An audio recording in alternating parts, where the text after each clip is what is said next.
ГСП онлайн. Городские новости сейчас. Вторник, 11:00, городская администрация. Телемост с Министерством культуры и туризма. Тема открытия турсезона.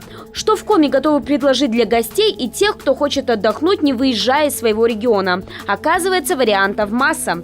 Для любителей авиации фестиваль воздухоплавания в Иве. Он пройдет в августе. Особо актуально для любителей комфорта. К тому моменту этнокультурный Ибский парк может запустить систему «Все включено». Ну а для желающих быть поближе к природе, экофестиваль в Троицко-Печорском районе «Сено». Обещают, будет весело.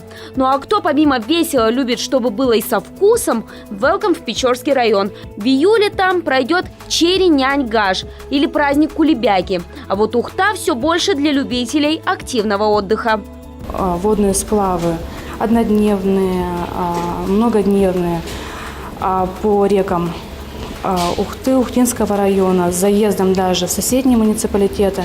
Ну и, конечно же, это в этом году впервые будет проходка по проекту «Ижматуй», который включает в себя 9-дневный водный маршрут с заездами в села, деревни с такой этнографической культурной составляющей. Чтобы развиваться в этом направлении дальше, при администрации в скором времени создадут координационный туристический совет. Вдруг да и станем турстолицей Коми.